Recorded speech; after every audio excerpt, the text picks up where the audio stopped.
Don Quijote de la Mancha, de Miguel de Cervantes Saavedra.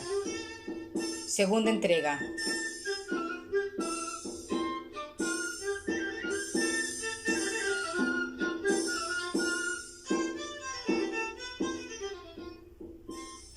Primera parte del ingenioso hidalgo Don Quijote de la Mancha, capítulo primero, que trata de la condición y ejercicio del famoso hidalgo Don Quijote de la Mancha.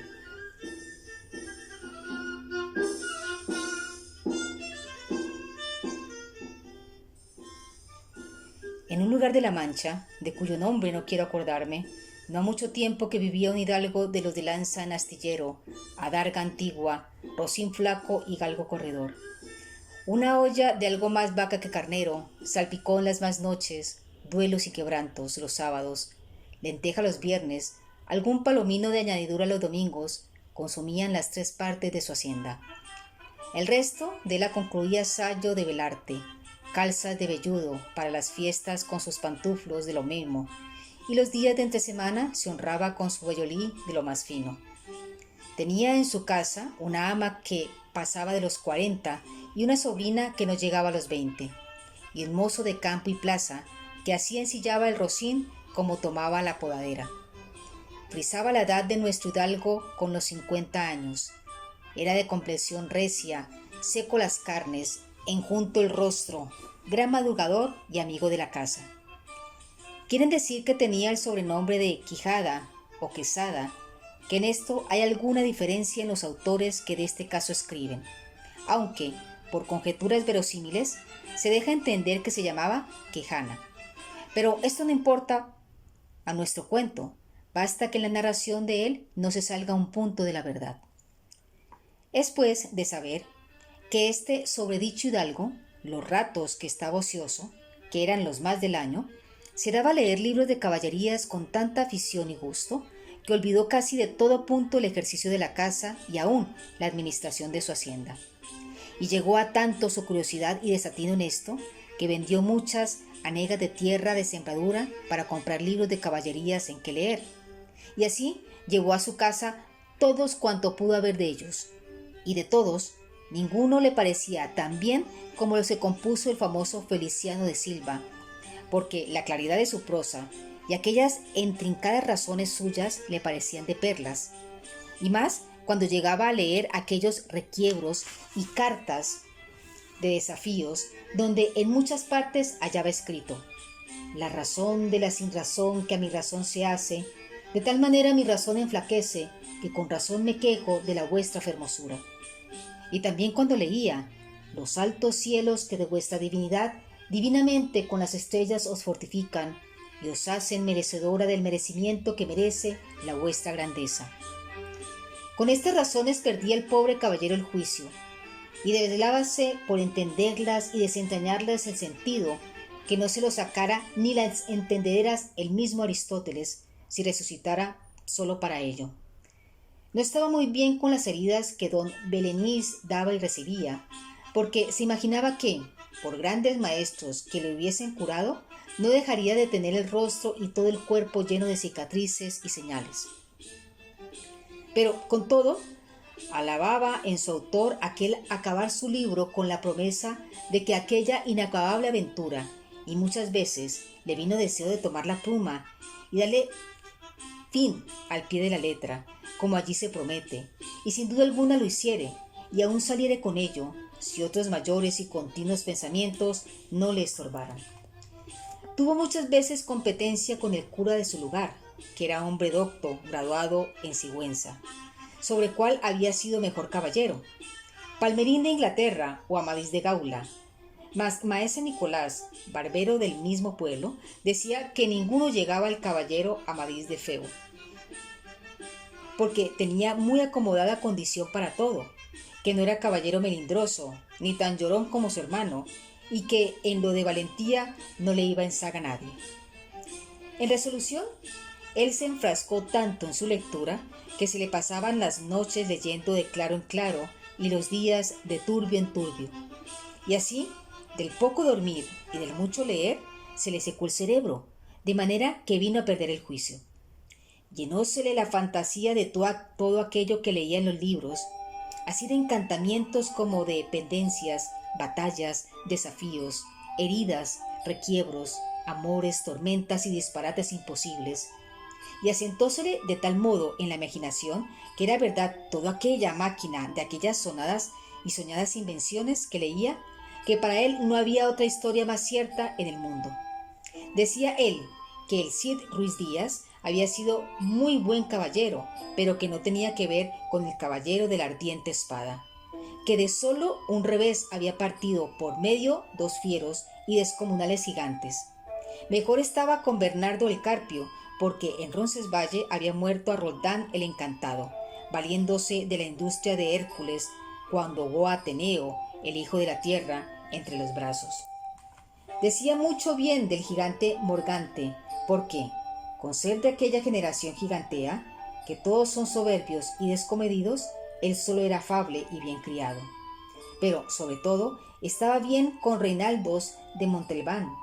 y más cuando le veía salir de su castillo y robar cuantos topaba, y cuando en Allende robó aquel ídolo de Mahoma que era todo de oro, según dice su historia. Diera él por dar una mano de coces al traidor de Galadón. El ama la tenía y aún a su sobrina de añadidura. En efecto, rematado ya su juicio, vino a dar en el más extraño pensamiento que jamás dio loco en el mundo. Y fue que le pareció conveniente y necesario, así para el aumento de su honra como para el servicio de su república, hacerse caballero andante e irse por todo el mundo con sus armas y caballo a buscar las aventuras y a ejercitarse en todo aquello que él había leído que los caballeros andantes se ejercitaban, deshaciendo todo género de agravios y poniéndose en ocasiones y peligros donde, acabándolos, cobrase eterno nombre y fama. Imaginábase el pobre ya coronado por el valor de su brazo, por los menos del imperio de Trapsisonda, y así, como estos tan agradables pensamientos, llevado del extraño gusto que en ellos sentía, se dio priesa a poner en efecto lo que deseaba. Y lo primero que hizo fue limpiar unas armas que habían sido de sus bisabuelos, que, tomadas de orín y llenas de moho, luengos siglos habían que estaban puestas y olvidadas en un rincón. Limpiólas y aderezólas lo mejor que pudo, pero vio que tenía una gran falta, y era que no tenía celada de encaje, sino morrión simple. Mas a esto suplió su industria, porque de cartones hizo un modo de media celada, que, encajada con el morrión, hacían una apariencia de celada entera.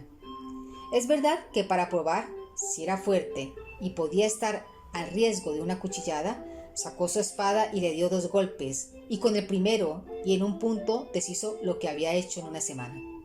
Y no dejó de parecerle mal la facilidad con la que había hecho pedazos la celada, y por asegurarse de este peligro, la tornó a hacer de nuevo, poniéndole unas barras de hierro por dentro,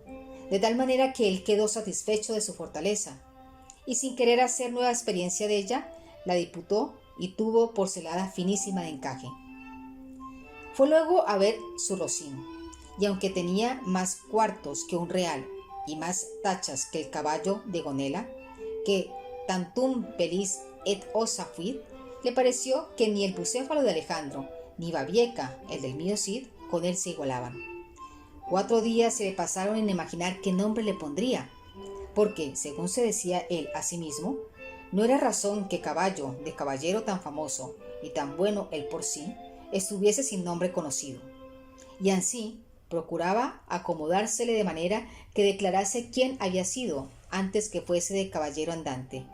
y lo que era entonces, pues estaba muy puesto en razón que, mundano su señor estado, mudase él también el nombre, y le cobrase famoso y de estruendo, como convenía a la nueva orden y al nuevo ejercicio que ya profesaba. Y así, después de muchos nombres que formó, borró y quitó, añadió, deshizo y tornó a hacer en su memoria e imaginación, al fin le vino a llamar Rocinante, nombre a su parecer alto, sonoro y significativo de lo que había sido cuando fue Rocín, antes de lo que ahora era, y que era antes y primero de todos los rocines del mundo. Puesto nombre, y tan a su gusto, a su caballo, quiso ponérsele a sí mismo, y en este pensamiento duró otros 8 días, y al cabo se vino a llamar Don Quijote. de donde, como queda dicho, tomaron ocasión los autores de esta tan verdadera historia, que sin lugar a dudas se debía llamar Quijada, o no Quesada, como otros quisieron decir. Pero, acordándose que el valeroso Amadís no solo se había contentado con llamarse Amadís a secas, sino que añadió el nombre de su reino y patria, por hacerla famosa, y se llamó Amadís de Gaula, así quiso, como buen caballero, añadir al suyo el nombre de la suya y llamarse Don Quijote de la Mancha,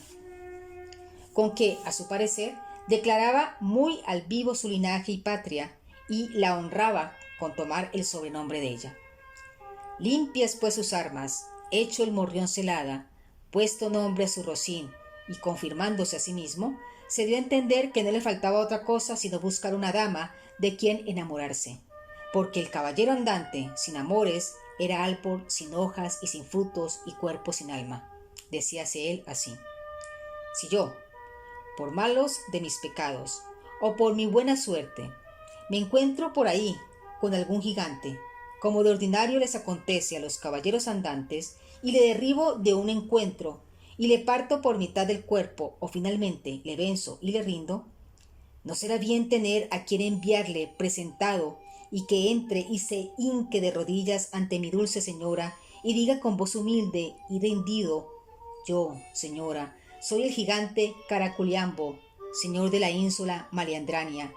a quien venció en singular batalla el jamás como se debe alabado caballero Don Quijote de la Mancha, el cual me mandó que me presentase ante vuestra merced para que la vuestra grandeza disponga de mí a su talante?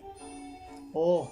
cómo se holgó nuestro buen caballero cuando hubo hecho este discurso, y más cuando halló a quien dar nombre de su dama. Y fue, a lo que se cree, que en un lugar cerca del suyo había una moza labradora de muy buen parecer, de quien él un tiempo anduvo enamorado, aunque, según se entiende, ella jamás lo supo ni le dio cata. Llamábase Aldoronza Lorenzo, y a ésta le pareció ser bien darle título de señora de sus pensamientos, y buscándole nombre que no desdijese mucho del suyo, y que tirase y se encaminase al de princesa y gran señora, vino a llamarla Dulcinea del Toboso, porque era natural del Toboso, nombre a su parecer músico y peregrino y significativo, como todos los demás que a él y a sus cosas había puesto.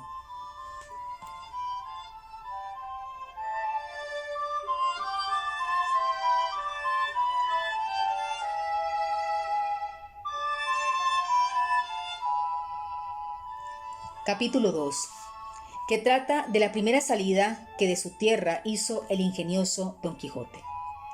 Hechas pues estas prevenciones, no quiso aguardar más tiempo a poner en efecto su pensamiento, apretándole a ello la falta que él pensaba que hacía en el mundo su tardanza,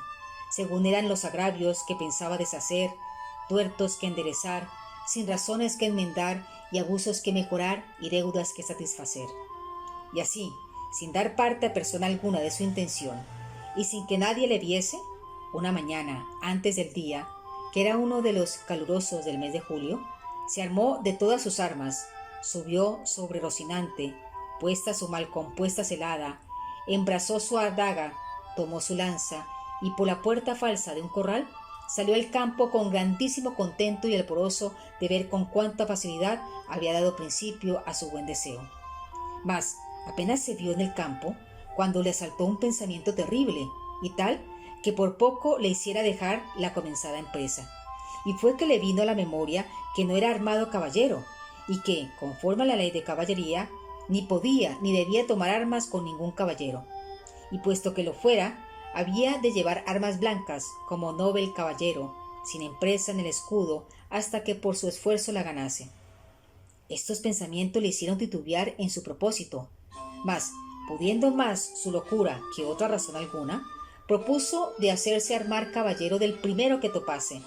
a imitación de otros muchos que así lo hicieron, según él había leído en los libros que tal le tenían. En lo de las armas blancas, pensaba limpiarlas de manera, entendiendo el lugar, que lo fuesen más que un armiño, y con esto se quitó y prosiguió su camino, sin llevar otro que aquel que su caballo quería, creyendo que en aquello consistía la fuerza de las aventuras. Yendo, pues, caminando nuestro flamante aventurero, iba hablando consigo mismo y diciendo: ¿quién duda sino que en los venideros tiempos, cuando salga a la luz la verdadera historia de mis famosos hechos, que el sabio que los escribiese no ponga, cuando llegue a contar esta mi primera salida tan de mañana, de esta manera? Apenas había el rubicundo Apolo tendido por la faz de la ancha y espaciosa tierra las doradas hebras de sus hermosos cabellos, y apenas los pequeños y pintados pajarillos con sus arpadas lenguas habían saludado con dulce y meliflua armonía la venida de la rosada aurora, que, dejando la blanca cama del celoso marido, por las puestas y balcones del manchego horizonte a los mortales se mostraba, cuando el famoso caballero Don Quijote de la Mancha,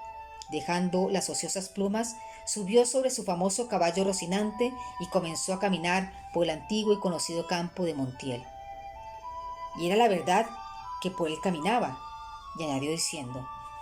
dichosa edad y siglo dichoso aquel a donde saldrán a la luz las famosas hazañas mías, dignas de estallarse en bronce, esculpirse en mármoles y pintarse en tablas para memoria en lo futuro. Oh tú, sabio encantador, quien quiera que seas, a quien ha de tocar el ser cronista de esta peregrina historia, ruégote que no te olvides de mi buen Rocinante, compañero eterno mío en todos mis caminos y carreras. Luego volvía diciendo, como si verdaderamente fuese enamorado: oh princesa Dulcinea, señora de este cautivo corazón, mucho agravio me habéis hecho en despedirme y reprocharme con el riguroso afincamiento de mandarme no perecer ante la vuestra fermosura. Plegaos, señora, de membraros de este vuestro sujeto corazón, que tantas cuitas por vuestro amor padece. Con estos iba ensartando otros disparates, todos al modo de los que sus libros le habían enseñado, imitando en cuanto podía su lenguaje. Con esto caminaba tan despacio, y el sol entraba tan aprisa y con tanto ardor, que fuera bastante a derretirle los sesos, si alguno tuviera. Casi todo aquel día caminó sin acontecerle cosa que de contar fuese, de lo cual se desesperaba, porque quisiera topar luego con quien hacer experiencia del valor de su fuerte brazo. Autores hay que dicen que la primera aventura que le avino fue la del puerto Lapicé. Otros dicen que la de los molinos de viento, pero lo que yo he podido averiguar en este caso, y lo que he hallado escrito en los anales de la Mancha, es que él anduvo todo aquel día, y al anochecer, su Rocín y él se hallaron cansados y muertos de hambre, y que, mirando a todas partes, por ver si descubrirían algún castillo o alguna majada de pastores, donde recogerse y a donde pudiesen remediar su mucha hambre y necesidad, vio, no lejos del camino por donde iba, una venta, que fue como si viera una estrella que no a los portales, sino a los alcázares de su redención le encaminaban. Dióse prisa a caminar y llegó a ella a tiempo que anochecía. Estaban acaso a la puerta dos mujeres mozas, de estas que llaman del partido, las cuales iban a Sevilla con unos arrieros que en la venta aquella noche acertaron a hacer jornada. Y como a nuestro aventurero todo cuanto pensaba, veía o imaginaba le parecía ser hecho y pasar al modo de lo que había leído, luego que vio la venta, se le representó que era un castillo con sus 4 torres y chapiteles de luciente plata, sin faltarle su puente levadiza y honda cava, con todos aquellos adherentes que semejantes castillos se pintan. Fuese llegando a la venta, que a él le parecía castillo, y a poco trecho de la tuvo las riendas a Rocinante, esperando que algún enano se pusiese entre las alamenas a dar señal con alguna trompeta de que llegaba el caballero al castillo. Pero, como vio que se tardaban y que Rocinante se daba prisa por llegar a la caballeriza, se llegó a la puerta de la venta y vio a las 2 distraídas mozas que allí estaban, que a él le parecieron 2 hermosas doncellas o 2 graciosas damas que delante de la puerta del castillo se estaban solazando. En esto sucedió acaso que un porquero que andaba recogiendo de unos rastrojos una manada de puercos, que sin perdón así se llaman, tocó un cuerno a cuya señal ellos se recogen, y al instante se le representó a Don Quijote lo que deseaba, que era que algún enano hacía señal de su venida. Y así, con extraño contento, llegó a la venta y a las damas, las cuales, como vieron venir un hombre de aquella suerte, armado y con lanza y ardaga, llenas de miedo, se iban a entrar en la venta. Pero Don Quijote, coligiendo por su oída su miedo, alzóse la visera de papelón y descubriendo su seco y polvoroso rostro, con gentil talante y voz reposada, les dijo: No fuyan las vuestras mercedes, ni teman desaguisado alguno. A la orden de caballería que profeso nos toca ni atañe facerle a ninguno, cuanto más a tan altas doncellas como vuestras presencias demuestran. Mirábanle las mozas y andaban con los ojos buscándole el rostro, que la mala visera le cubría, mas como se oyeron llamar doncellas, cosa tan fuera de su profesión, no pudieron contener la risa, y fue de manera que Don Quijote vino a correrse y a decirles: Bien parece la mesura en las fermosas, y es mucha sandez además la risa, que de leve causa procede. Pero no vos lo digo porque os acuitéis ni mostréis mal talante, que el mío no es de a él para serviros. El lenguaje no entendido de las señoras y el mal talle de nuestro caballero acrecentaba en ellas la risa y en él el enojo. Y pasara muy adelante si a aquel punto no saliera el ventero, hombre que, por ser muy gordo, era muy pacífico, el cual, viendo aquella figura contrahecha, armada de armas tan desiguales como eran la brida, lanza, ardaga y coselete, no estuvo en nada en acompañar a las doncellas en las muestras de su contento. Mas, en efecto, temiendo la máquina de tantos pertrechos, determinó de hablarle comedidamente y así le dijo: Si vuestra merced, señor caballero, busca posada, amén del lecho, porque en esta venta no hay ninguno, todo lo demás se hallará en ella en mucha abundancia. Viendo Don Quijote la humildad del alcaide de la fortaleza, que tal le pareció a él el ventero y la venta, respondió: Para mí, señor castellano, cualquier cosa basta, porque mis arreos son las armas, mi descanso el pelear, etc. Pensó el huésped que el haberle llamado castellano había sido por haberle parecido de los sanos de Castilla, aunque él era andaluz y de los de la playa de San Lacuar, no menos ladrón que Caco, ni menos maleante que estudiantado paje, y así le respondió: Según eso, las camas de vuestra merced serán duras peñas, y su dormir siempre velar. Y siendo así, bien se puede apear con seguridad de hallar en esta choza ocasión y ocasiones para no dormir en todo un año, cuanto más en una noche. Y diciendo esto, voy a tener el estribo a Don Quijote, el cual se apeó con mucha dificultad y trabajo, como aquel que en todo aquel día no se había desayunado. Dijo luego al huésped que le tuviese mucho cuidado de su caballo, porque era la mejor pieza que comía pan en el mundo. Miróle el ventero y no le pareció tan bueno como Don Quijote decía, ni aun la mitad.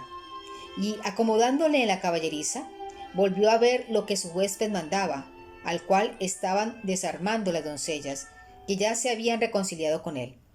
las cuales, aunque le habían quitado el peto y el espaldar, jamás supieron ni pudieron desencajarle la gola, ni quitarle la contrahecha celada, que traía atada con unas cintas verdes, y era menester cortarlas, por no poder quitar los ñudos. Mas él no lo quiso consentir en ninguna manera, y así se quedó toda aquella noche con la celada puesta,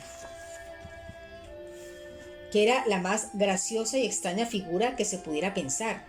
y al desarmarle, como él se imaginaba que aquellas traídas y llevadas que le desarmaban eran algunas principales señoras y damas de aquel castillo, les dijo con mucho donaire: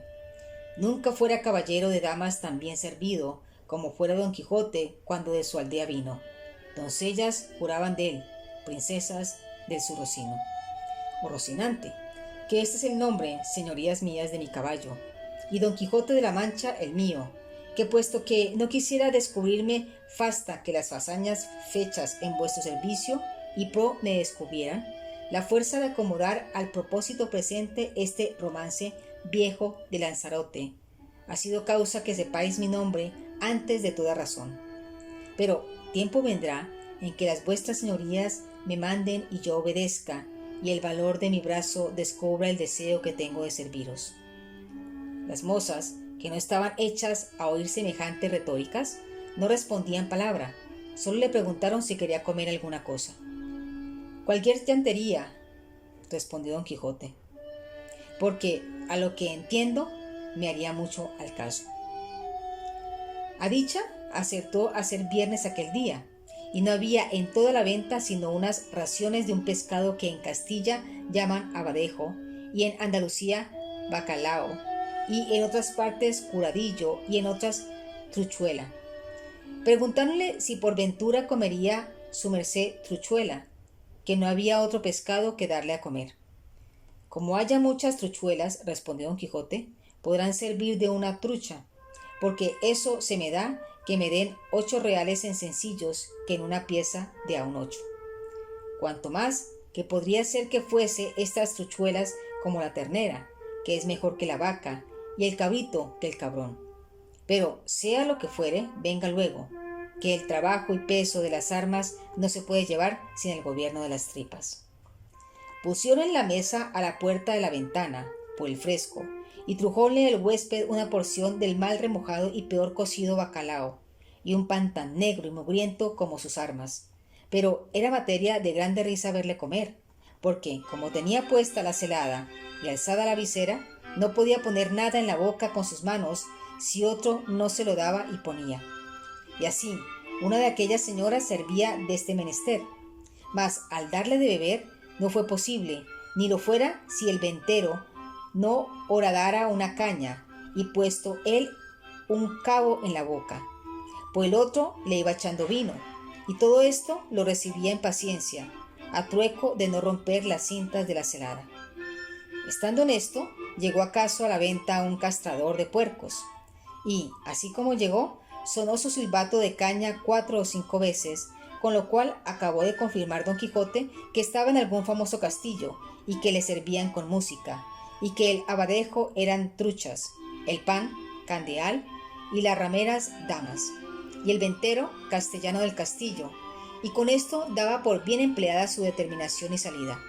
Mas lo que más le fatigaba era el no verse armado caballero, por parecerle que no podría poner legítimamente en aventura alguna sin recibir la orden de caballería.